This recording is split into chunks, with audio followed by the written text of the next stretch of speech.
दोस्तों आज हम देखने वाले हैं वीक हीरो जैसे एक और के ड्रामा को। कई लोगों को कहना है कि ये ड्रामा वीक हीरो से भी बढ़िया है, लेकिन आपको क्या लगता है? पूरी वीडियो देखकर कमेंट में जरूर बताइएगा। खैर ये कहानी है किम नाम के एक लड़के की, जो कि बस पढ़ाई पर ध्यान देना चाहता था, लेकिन स्कूल के बुलीज उसे लड़ाइयों में खींच लेते हैं। तो कहानी की शुरुआत होती है किम और उसके डैड से। किम के डैड आज किम का ट्रांसफर इस नए स्कूल में करा रहे थे। किम के डैड टीचर के सामने किम की काफी तारीफ करते हैं और टीचर भी कहते हैं कि मुझे वाइस प्रिंसिपल से पता है कि किम एक बहुत बेहतरीन स्टूडेंट है, जो कि हमेशा टॉप करता है, और ऐसे स्टूडेंट का हमारे स्कूल में आना हमारे लिए खुशी की बात है। लेकिन इनकी बातों के बीच में हम किम को देखते हैं जो कि खुश नहीं था। अब इसके बाद टीचर उसे क्लास में लाते हैं। यहाँ पर एक लड़का कांग आज फिर से स्कूल लेट आता है और टीचर उसे आज फिर से डांटते हैं। अब इसके बाद किम सभी को अपना इंट्रोडक्शन देकर पीछे एक सीट पर जाकर बैठ जाता है। टीचर क्लास के एक बुली लड़के होंगल से कहते हैं कि किम को परेशान मत करना, क्योंकि वो पढ़ने लिखने वाला स्टूडेंट है। अब इसके बाद टीचर के जाते ही किम अपना वॉकमैन निकालकर म्यूजिक सुनने लगता है। होंगिल को ये देखकर काफी गुस्सा आता है कि ये लड़का मुझे इग्नोर कर रहा है, लेकिन उसका दोस्त कहता है कि चल छोड़ यार, ये पढ़ने वाला बच्चा है, इसे जाने देते हैं। किम इसी तरह बिना किसी से बात करे स्कूल के बाद अपनी एकेडमी जाता है और वहां से सीधा घर आ जाता है। किम की जिंदगी जैसी दिखती है वो बिल्कुल भी वैसी नहीं है। उसका कोई भी दोस्त नहीं है। रोज उसके डैड जबरदस्ती घर में उससे काफी देर तक पढ़ाई करवाते हैं, और जब भी किम कोई गलती करता है तो उसके डैड उसके सर पर उंगली मारने लगते हैं, जिससे किम को मन ही मन में काफी गुस्सा भी आता है। उसकी जिंदगी कठिनाइयों से भरी है और इसी हालातों में वो रोज रात में अपना दबाकर अपने आप को मारने की कोशिश करता है। उसकी माँ घर में अकेली थी। आज जब किम एकेडमी से वापस आता है तो वो किम से पूछती हैं कि तुम्हारा नया स्कूल कैसा था। किम कहता है कि वो ठीक था। तभी किम अपनी माँ से पूछता है कि मॉम, आप जो दवाइयाँ लेती हो, क्या मैं भी वो मेडिसिन ले सकता हूँ? दरअसल किम की माँ किसी वजह से एक बुरे दौर से गुजर रही हैं और वो अपने डिप्रेशन को कम करने के लिए कुछ मेडिसिन लेती हैं, लेकिन किम की मॉम वो मेडिसिन किम को देने से मना करने लगती हैं और पूछती हैं कि तुम्हें कुछ हुआ है क्या? मगर किम मना करके अपने रूम में चला जाता है। आज उसे स्कूल से एक फॉर्म मिला था जिसमें लिखना था कि तुम आगे चलकर क्या बनना चाहते हो, लेकिन किम उसमें कुछ भी नहीं लिख पाता। अब तभी उसके डैड यहाँ पर आ जाते हैं और हमेशा की तरह आज फिर से उससे पढ़ाई करवाते हैं। जब भी वो कोई गलती करता है तो किम के डैड उसके सर पर उंगली मारते हैं और क्वेश्चन को सॉल्व करने पर ही वो किम की तारीफ करते हैं। इसी तरह किम की जिंदगी चल रही थी। फिर अगले दिन जब किम स्कूल पहुंचता है तो देखता है कि वही लड़का होंगिल अपने दोस्त के साथ मिलकर एक लड़के को बुली कर रहा है, लेकिन किम बिना ध्यान दिए वहां पर बैठकर म्यूजिक को सुनते हुए उसी फॉर्म को देखता है। अब तभी होंगिल के पैर से उसका वॉकमैन नीचे गिर जाता है। किम देखता है कि वो टूटा नहीं है। किम होंगिल को देखता है जो कि उस लड़के को मार रहा था। होंगिल अपनी उंगली से उस लड़के को मारने लगता है और कुछ कहता है, और ये सब देखकर किम को काफी गुस्सा आता है। उसे ऐसा लगता है कि जैसे ये सब कुछ उसके साथ ही हो रहा हो, इसीलिए किम चीख कर उसे रुकने के लिए कहता है, लेकिन होंगिल अब किम को ही मारने लगता है। होंगिल उसके लाते ही लाते मारता है और किम कुछ भी नहीं कर पाता। यहाँ पर वही लड़का कांग भी ये सब देखता है, लेकिन उसे इनकी लड़ाई से कोई मतलब नहीं होता, इसीलिए वो आज फिर से क्लास में सो जाता है। किम भी फाइट बैक नहीं करता और पिटकर चुपचाप अपनी सीट पर आकर बैठ जाता है। लेकिन ये लड़ाई यहीं पर खत्म नहीं होती। होंगिल अपने एक और दोस्त सेयोंगजुन को भी ये सब बताता है, और जैसे ही इन्हें किम दिखता है तो ये लोग किम को एक साइड में ले जाते हैं। होंगिल किम से कहता है कि तूने पहले मेरा मूड खराब कर दिया, इसीलिए अब मुझे कुछ पैसे दे। ये लोग किम के सारे पैसे ले लेते हैं और उसके फोन में अपना नंबर सेव करके कहते हैं कि जब भी मैं मैसेज करूं तो 10 सेकंड के अंदर मुझे रिप्लाई देना। किम होंगिल से कहने की कोशिश करता है कि ऐसा पॉसिबल नहीं है, मैं एकेडमी में हो सकता हूँ जहाँ पर फोन यूज करना मना है, लेकिन होंगिल उसकी पूरी बात सुने बिना ही उसे मारता है और कहता है कि अगर तूने मेरे मैसेज का रिप्लाई नहीं किया तो तू फिर से पिटेगा। किम दोबारा बिना फाइट बैक किए यहाँ से चला जाता है। यहीं पर होंगिल का वही दोस्त सेयोंगजुन ये सब देख रहा था। फिर स्कूल से आने के बाद किम के साथ फिर से वही सब होता है। अब इसके बाद अगले दिन जब वो अपने डैड के साथ स्कूल आ रहा था तो होंगिल उसके पास मैसेज करता है, लेकिन किम अपने डैड की वजह से उसे रिप्लाई नहीं करता और इसी वजह से होंगिल उसे दोबारा स्कूल में मारता है और उसका हेडफोन ले लेता है। लेकिन होंगिल देखता है कि ये तो खराब है, इसमें म्यूजिक प्ले ही नहीं हो रहा। होंगिल उसे लेकर जाने लगता है। तभी किम को गुस्सा आता है। वो होंगिल से कहता है कि मेरा वॉकमैन मुझे वापस कर, नहीं तो अच्छा नहीं होगा।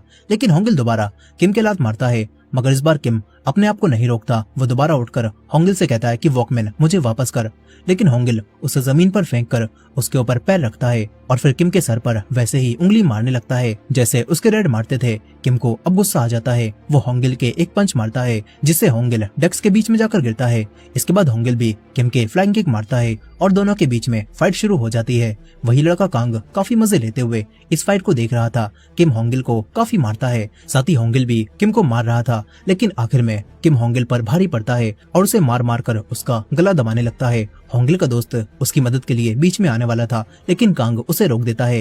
यहीं पर किम होंगिल को छोड़कर उससे कहता है कि वो वॉकमैन मेरे लिए बहुत कीमती है, इसीलिए उसे खराब करने की कोशिश भी मत करियो। होंगिल भी उसे धमकी देते हुए कहता है कि तूने अभी जो किया वो बहुत गलत है और आगे जो होगा वो तू नहीं संभाल पाएगा। फिर किम अपना वॉकमैन उठाता है, लेकिन होंगिल दोबारा उठकर किम के डेस्क मारता है, मगर किम बचकर उसके एक पंच मारकर उसे बेहोश कर देता है। कांग को ये फाइट देखकर काफी मजा आया था, इसीलिए वो स्कूल की छुट्टी के समय किम के पास आकर उससे बातें करने लगता है और कहता है कि तुम्हारी फाइटिंग स्किल्स तो बहुत अच्छी हैं, तुमने फाइटिंग करना आखिर कहाँ से सीखा। किम मना करता है और कहता है कि मैंने फाइटिंग करना कहीं से भी नहीं सीखा। फिर कांग कहता है कि अब तुम कल कैसे लड़ोगे। इस पर किम कहता है कि आखिर मैं कल क्यों लड़ूंगा। कांग किम से कहता है कि चाहो या फिर ना चाहो, लेकिन कल तुम्हें फिर से लड़ना पड़ेगा, मगर किम मना करके चला जाता है। कांग काफी एक्साइटेड था। यहीं पर किम एकेडमी जाते हुए उसी फाइट के बारे में सोच रहा था। उसे काफी समय बाद मजा आया था। वो हंसता है और फाइट के बारे में सोचते हुए ही उसका स्टेशन भी निकल जाता है। इसी वजह से किम आज पहली बार एकेडमी लेट पहुंचता है और घर लौटने पर किम के डैड भी उसे डांटने लगते हैं। किम कहता है कि मेरी बस में आंख लग गई थी, इसी वजह से मैं लेट हो गया। किम के डैड उसे डांट रहे थे और ये चीज देखकर उसकी मॉम टीवी की वॉल्यूम को फुल कर देती हैं। उन्हें अपने हस्बैंड का इतना सख्ती दिखाना बिल्कुल भी पसंद नहीं होता। अब इसके बाद किम अपने रूम में आता है तो उसे अपनी डेस्क पर अपना बड़ा भाई युंग दिखाई देता है। युंग किम को अपना वॉकमैन देता है और उससे बातें करने लगता है और म्यूजिक को फील करने के लिए कहता है, लेकिन जैसे ही उसके डैड इस रूम में आते हैं तो युंग गायब हो जाता है। किम को एहसास होता है कि उसका भाई यहाँ पर नहीं था, वो सब उसका वहम था। इसके बाद अगले दिन किम जब स्कूल पहुंचता है तो होंगिल किम से दोबारा पंगा लेता है। किम कहता है कि मुझे माफ कर दो, लेकिन होंगिल किम को माफ नहीं करता और कहता है कि तुझे तो मैं बाद में देख लूंगा। ये बोलकर वो चला जाता है। कांग किम के पास आता है और कहता है कि देखा, जैसा मैंने कहा था वैसा ही हो रहा है। अब देखना, एक लड़का जिसका नाम सेयोंगजुन है वो तुम्हें मारने आएगा। किम बिना जवाब दिए जाने लगता है। कांग कहता है कि जब तुम उस बंदे से फाइट करो तो पंच के साथ फाइट मत करना, वो चुटकियों में तुम्हें ढेर कर देगा, उसे पकड़ना और मारना। लेकिन किम कहता है कि मैं फाइट नहीं करने वाला। मगर जब वो बाथरूम में था तो तभी सेयोंगजुन यहाँ पर आकर किम को मारता है और बाकी सभी को यहाँ से भगा देता है। कांग भी फाइट देखने अंदर आ जाता है। होंगिल कांग को भी मारने वाला था, लेकिन वही लड़का सेयोंगजुन होंगिल को कांग से पंगा लेने से मना कर देता है। अब इसके बाद वो किम के एक पंच मारता है। किम को भी काफी गुस्सा आता है। सेयोंगजुन किम से कहता है कि झुककर होंगिल से माफी मांग, लेकिन किम नहीं झुकता और दोनों के बीच में फाइट स्टार्ट होने वाली थी। मगर तभी इनके टीचर यहाँ पर आ जाते हैं और सब समझ जाते हैं कि ये लोग किम को बुली कर रहे हैं। इनके टीचर सेयोंगजुन को यहाँ पर रोककर सबको भगा देते हैं और कांग से किम को नर्स के रूम में ले जाने के लिए कहते हैं। अब इसके बाद वो सेयोंगजुन को डांटते हैं और कहते हैं कि तुम्हें फाइटिंग आती है तो इसका मतलब ये नहीं है कि तुम जिसे चाहो उसे मारोगे, इस तरह तो तुम एक गैंगस्टर बन जाओगे। टीचर सेयोंगजुन से कहते हैं कि तुमने लंबे समय से अपनी माँ से भी कांटेक्ट नहीं किया है, तुम्हें अंदाजा भी है वो कैसी हैं।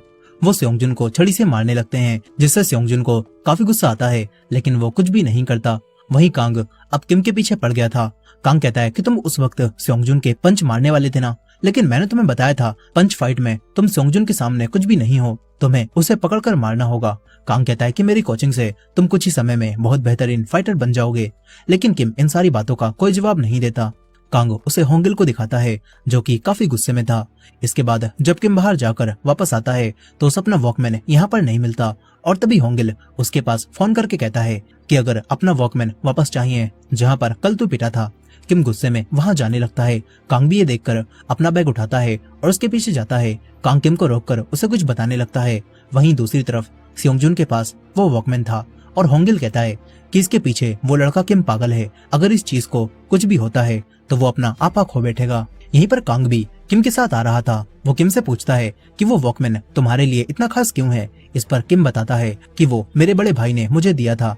इधर दूसरी तरफ किम की माँ अपने बड़े बेटे युंग के रूम के पास आ जाती हैं, लेकिन उसे खोलकर देखने की वो हिम्मत नहीं जुटा पाती और उनकी तबीयत खराब होने लगती है। वहीं किम होंगिल और सेयोंगजुन के पास पहुंच जाता है। सेयोंगजुन किम को वॉकमैन दिखाकर कहता है कि आ और इसे लेकर दिखा। इसके बाद सेयोंगजुन होंगिल को वॉकमैन पकड़ाकर किम को मारने लगता है। उसके पंच काफी जबरदस्त थे जिससे किम को काफी दर्द होता है।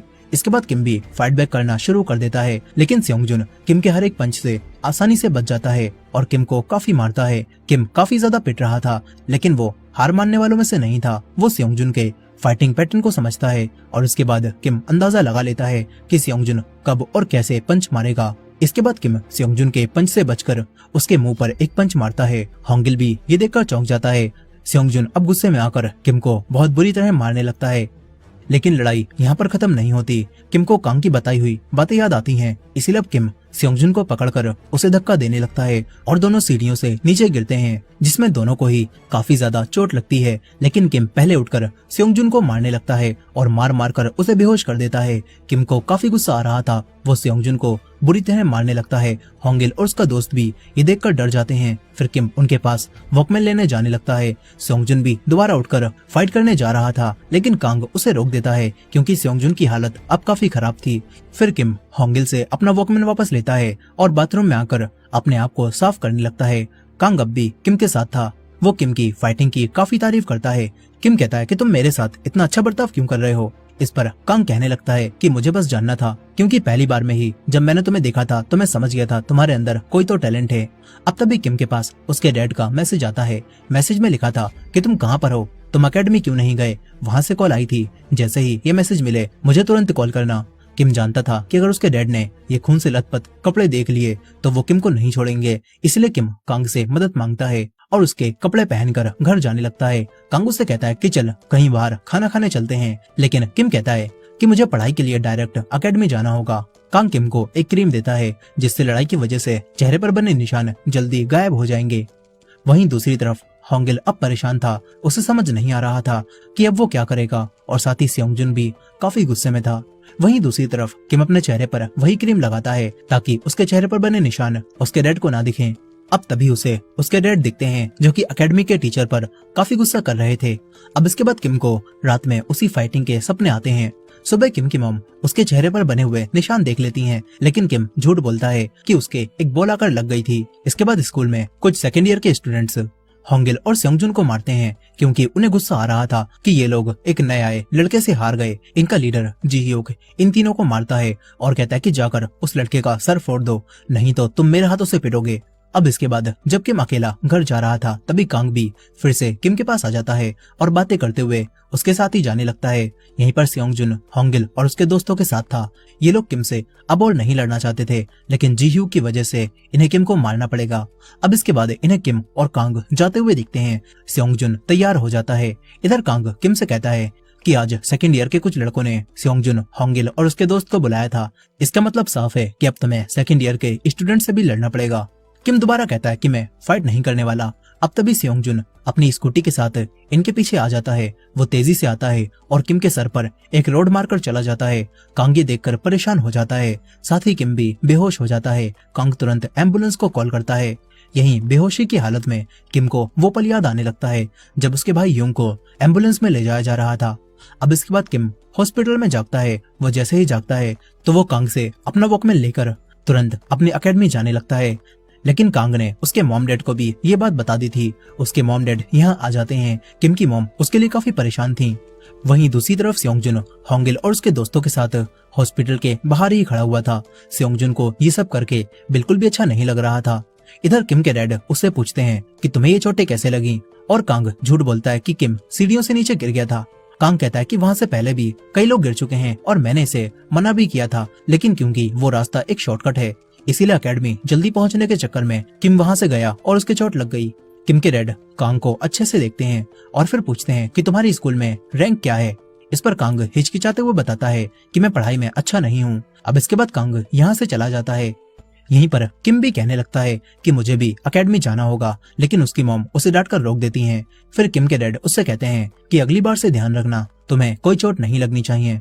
किम उनसे माफी मांगता है, लेकिन किम की मॉम को ये सब काफी बुरा लग रहा था। वो बाहर आ जाती हैं। जब उनकी आंखों के सामने एक पेशेंट को इमरजेंसी में ले जाया जाता है तो उन्हें भी वही पल याद आने लगता है जब उनके बड़े बेटे को एम्बुलेंस में रखकर ले जाया जा रहा था। किम की माँ की तबीयत खराब होने लगती है। तभी सेयोंगजुन उनसे पूछता है कि क्या मैं आपके लिए नर्स को बुला दूं। किम की मॉम मना करती हैं और कहती हैं कि मैं खुद ही ठीक हो जाऊंगी। यहीं पर सेयोंगजुन किम को देखने आया था कि वो ठीक है या फिर नहीं। किम की माँ उसकी स्कूल की यूनिफॉर्म को देखती हैं और कहती हैं कि क्या तुम किम के दोस्त हो। सेयोंगजुन हाँ करता है और पूछता है कि किम कैसा है। किम की माँ कहती हैं कि वो ठीक है। ये बात सुनकर ही सेयोंगजुन जानने लगता है। किम की माँ सेयोंगजुन के लगी हुई चोट को देखती हैं और कहती हैं कि तुम्हें भी अपना ख्याल रखना चाहिए।